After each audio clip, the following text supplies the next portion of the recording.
नमस्कार दोस्तों, स्वागत है आप सभी का एक बार फिर से। दोस्तों सच्ची श्रद्धा से कमेंट्स में जरूर लिखे हर हर महादेव।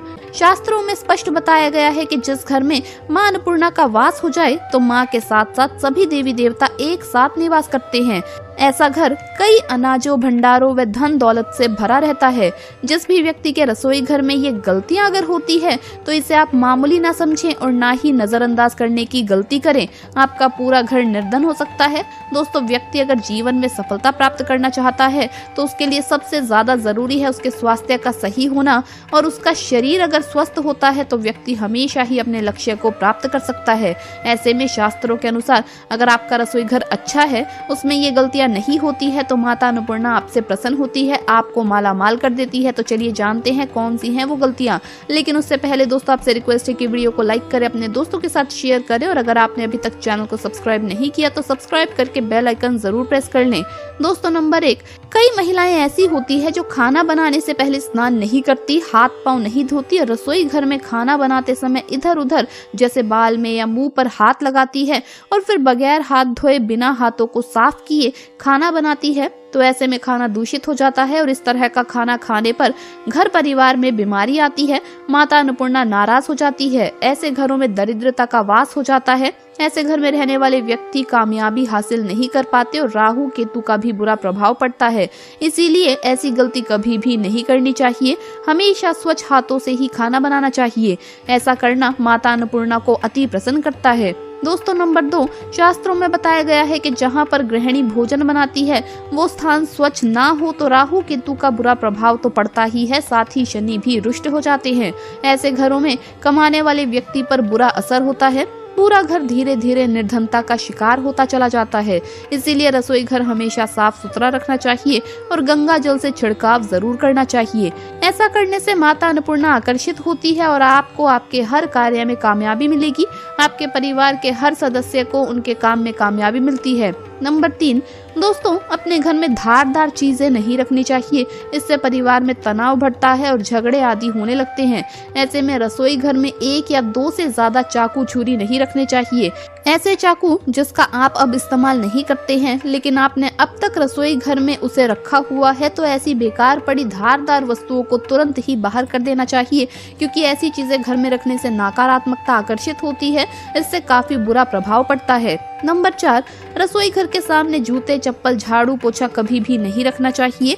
इससे माता अन्नपूर्णा नाराज होती है और पूरे घर को गरीबी का सामना करना पड़ता है। इसे पाप भी माना जाता है। इसीलिए आपको कभी भी चप्पल, जूते या झाड़ू पोछा रसोई घर के सामने नहीं रखने चाहिए, क्योंकि इससे घोर अनर्थ हो सकता है और माता अन्नपूर्णा नाराज हो सकती है। नंबर 5, रसोई घर में खाना बनाते समय महिलाओं को भोजन झूठा नहीं करना चाहिए। ऐसा करने से मां अन्नपूर्णा का अपमान होता है। इससे घर में दरिद्रता का वास हो जाता है और माता लक्ष्मी भी ऐसे घर से रूठ कर चली जाती है। बहुत सी महिलाएं खाना बनाते समय खाने में नमक या मसाले चेक करने के लिए भी खाने को चखती है। ऐसा भी नहीं करना चाहिए। शुभता का ख्याल रखें और खाना बनाते समय पूरे खाने को कभी भी झूठा ना करें, क्योंकि ऐसे में अन्न का अपमान माना जाता है। घर की सुख शांति भी भंग हो जाती है। इसीलिए अगर आप खाना बनाएं तो सबसे पहले आप खाने को थोड़ा कहीं पर चढ़ा दें या थोड़ा सा किसी कन्या को खिला दें, तभी आप भोजन चख सकते हैं। नंबर 6, अगर बार बार आपके भोजन में बाल निकल आते हैं तो इसे आप मामूली ना समझें। ऐसा माना जाता है कि खाने में बार बार बाल का आना राहु केतु का बुरा प्रभाव होता है। ऐसा घर हमेशा निर्धन का निर्धन ही रहता है। खाने में कभी भी बाल नहीं आना चाहिए, क्योंकि ये मां अन्नपूर्णा का सबसे बड़ा अपमान माना जाता है। ये घोर अनर्थ माना जाता है। ऐसे में खाने की शुद्धता भी भंग हो जाती है और परिवार को भयंकर बीमारियों का सामना करना पड़ सकता है। ये आप भूल कर भी ना करें। और खाना बनाते समय हमेशा औरतों को अपने बाल बांध कर ही खाना बनाना चाहिए। दोस्तों वास्तुशास्त्र के अनुसार कुछ वस्तुएं ऐसी होती है जो रसोई घर में बिल्कुल भी नहीं रखनी चाहिए। इन्हें रखने से परेशानियों में वृद्धि होने लगती है। नंबर 1, शीशा। घर को सुंदर रखने के लिए कुछ लोग किचन में शीशा लगा देते हैं। लेकिन वास्तुशास्त्र की माने तो रसोई घर में शीशे का इस्तेमाल नहीं करना चाहिए। ऐसा इसलिए क्योंकि किचन में चूल्हा अग्नि देव का सूचक माना जाता है। अगर शीशे में अग्नि का प्रतिबिंब दिख जाता है तो घर में अशुभ माना जाता है। इसके कारण घर में आपसी कलह और कलेश बढ़ने लगते हैं। इसी के साथ साथ घर की आर्थिक स्थिति भी बिगड़ने लगती है, तो ये गलती आप ना करें। नंबर 2, गुथा हुआ आटा। कई बार महिलाएं किचन में रोटी बनाने के बाद गुथा हुआ या बचा हुआ आटा फ्रिज में छोड़ देती है और सुबह फिर से उसी का इस्तेमाल रोटी बनाने के लिए करती है। वास्तु के अनुसार ये सही नहीं होता। रसोई घर में गुथा हुआ आटा रखने से शनि और राहु का नकारात्मक प्रभाव पड़ने लगता है। इसी कारण से जीवन में अनेक प्रकार की समस्याएं होने लगती है। नंबर 3, टूटे हुए बर्तन ना रखें। रसोई घर में कई प्रकार के बर्तन इस्तेमाल होते हैं। कुछ बर्तन बहुत ज्यादा इस्तेमाल होने के बाद टूट जाते हैं, लेकिन कई बार कुछ हद तक टूटे हुए बर्तन का इस्तेमाल हम करते ही रहते हैं। वास्तु के मुताबिक ये अच्छा नहीं माना जाता। रसोई घर में कभी भी टूटे फूटे बर्तनों का इस्तेमाल नहीं करना चाहिए। इससे परिवार के सदस्यों के बीच मतभेद में वृद्धि होने लगती है। दोस्तों, इस तरह की रोटी आपको कभी भी नहीं खानी चाहिए। खाने की थाली में 3 रोटियां कभी भी मत परोसना, क्योंकि 3 तिगाड़ा काम बिगाड़ा। ये कहावत आपने बचपन में बहुत सुनी होगी, बहुत बार कही होगी, लेकिन दोस्तों ये बात बिल्कुल सच है कि आपको अपने खाने की थाली में एक साथ 3 रोटियां कभी भी नहीं रखनी चाहिए।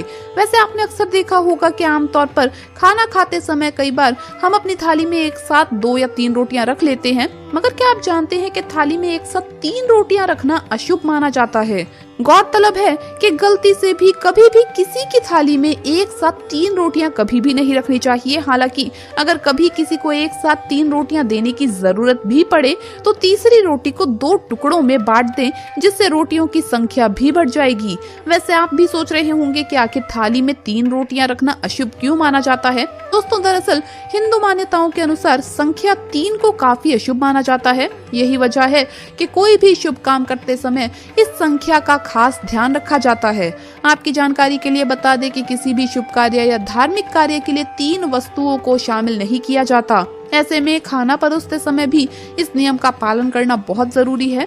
इसके अलावा ऐसा माना जाता है कि 3 रोटियां किसी व्यक्ति की मृत्यु के बाद उसकी त्रयोदशी संस्कार से पहले निकाले जाने वाले भोजन में ली जाती है।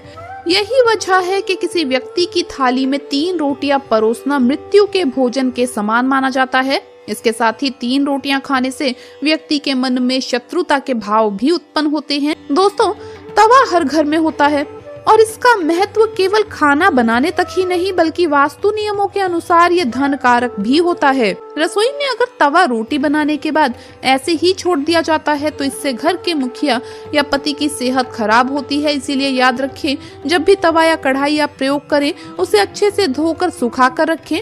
सुबह जब भी पहली बार तवे को गैस पर रखें, उस पर नमक डाल दें। गर्म तवे पर नमक डालने से वास्तु दोष दूर होता है। नमक सादा होना चाहिए, उसमें मिर्च या हल्दी ना हो। तवे को कभी भी गैस के ऊपर रखकर नहीं छोड़ना चाहिए। चूल्हे पर काम खत्म होने के बाद तवा भी हटा दें। गर्म तवे पर कभी भी पानी न डालें, क्योंकि इससे निकलने वाली आवाज आपके जीवन में मुश्किलों का कारण बन सकती है। तवा हमेशा साफ और चमका कर रखें, क्योंकि ये आपकी किस्मत का प्रतिबिंब होता है। तवा जितना चमकेगा किस्मत भी उतना निखरेगी। अगर घर में पति या बच्चे नशे की लत के शिकार हैं तो इसका मतलब है कि घर में बर्तनों को रखने का तरीका सही नहीं है। राहु के बुरे प्रकोप के कारण ऐसा होता है। रात में तवा और कढ़ाई कभी भी गंदे छोड़ने नहीं चाहिए। तो दोस्तों, आपको ये वीडियो कैसा लगा हमें कमेंट्स में जरूर बताएं। इस वीडियो को लाइक करें, अपने दोस्तों के साथ शेयर करें और अगर आपने अभी तक चैनल को सब्सक्राइब नहीं किया है तो सब्सक्राइब करके बेल आइकन जरूर प्रेस करें। हर हर महादेव, जय महाकाल।